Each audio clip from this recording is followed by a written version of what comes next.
उद्घाटित होईछि जिलास्तरीय पुस्तक मेला। शुक्रवार संध्यारे ओडिया भाषा साहित्य और संस्कृति विभाग आनुकूल्य बारिपदा स्थित छौ पड़ियारे जिलास्तरीय एकादशतम पुस्तक मेला अनुष्ठित हो जाइछि। यह उत्तर ओडिशार सर्वबृहत पुस्तक मेला और सारस्वत पर्व।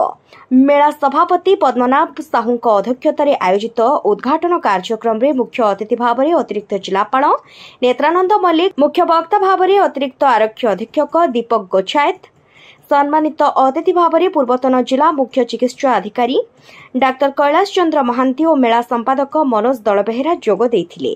एही पुस्तक मेला आसंता 29 तारिख पर्यंत चलिबाकु थिबा बेले 20टी स्टॉल रे विभिन्न पुस्तक बिक्री करा जाउछि।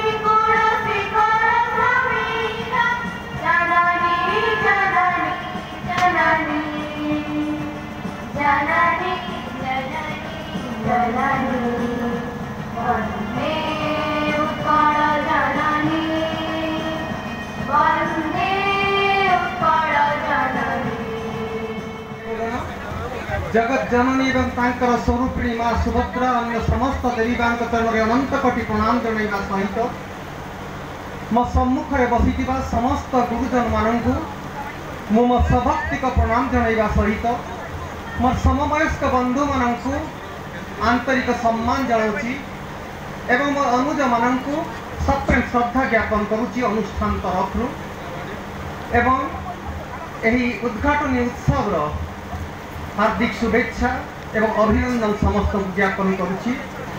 यहा पूर्वरु प्रथमे आमर जो एई पुस्तक मेलार सभापति श्रीयुक्त पद्मनाभ साहू महोदय को अनुरोध करुछि से मंच को आसंतु अनुरोध करुछि।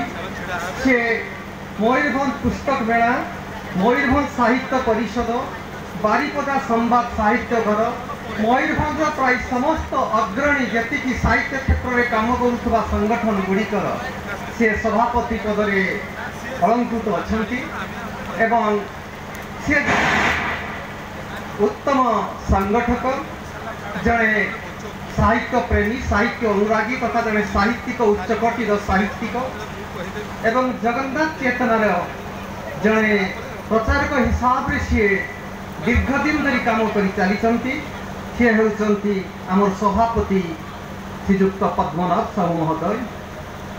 वर्तमान मु अनुरोध करी आज जो मुख्य आकर्षण जो आमर अतिथि माने जो माने उपस्थित अच्छा से क्रमान्वय में डाकि प्रथमे आमर मुख्य अतिथि भावे आमर जो मयूरभंज अतिरिक्त जिलापाल श्रीयुक्त नेत्रानंद मल्लिक महोदय को अनुरोध करुछि से मंचासीन हेबे।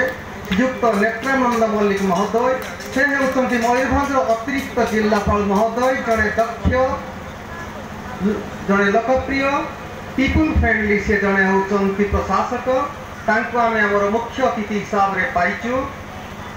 वर्तमान मु आज जो संध्यार मुख्य वक्ता श्रीयुक्त दीपक कुमार गोछायत महोदय जे कि अतिरिक्त आरक्षी अधीक्षक हिसाब रे एठारे अवस्थापित अछंती, तांको अनुरोध करुछि मंचासीन हेबा पई श्रीयुक्त दीपक कुमार गोछायत महोदय। वर्तमान आज जो सम्माननीय अतिथि आमर बहुत चिर परिचित यही माटीर संतान, यही भंजभूमि संतान डॉक्टर कैलाश चंद्र महांती जी कि एठारे दीर्घदिन धरिकी जड़े डाक्तर हिसाब से चिकित्सक हिसाब से मयूरभंज पुरपल्ली तथा मयूरभंज बारिपदा सहर में सेवा दे जाइछन्ति। ओडिशा अन्य स्थान में स्वास्थ्य क्षेत्र में सेवा दे जाइछन्ति। जड़े केवल से हिसाब से परिचित नुहे, सी जड़े एठारे किछि दिन धरिकी किछि वर्ष धरिकी एठी होछि कौन ना जिला सीडीएमओ हिसाब से चीफ डिस्ट्रिक्ट मेडिकल ऑफिसर हिसाब से कार्य करिछन्ति। से जड़े साहित्य अनुरागी व्यक्ति, से जड़े अनुष्ठान प्रेमी एवं जड़े दक्ष संगठक तेणु यहीपरि जड़े आम व्यक्ति को आम गहन में पाइचु आम सम्मानित अतिथि हिसाब से। वर्तमान मु आमर यही जो पुस्तक मेलार अच्छी कर्णधार एवं अन्यतम प्राण प्रतिष्ठाता श्रीजुक्त इंजीनियर मनोज कुमार दल बेहरा को अनुरोध करुछि से मंचासीन हेबे। मयूरभंज बारिपदारू रामचंद्र दास का रिपोर्ट दिगंत न्यूज।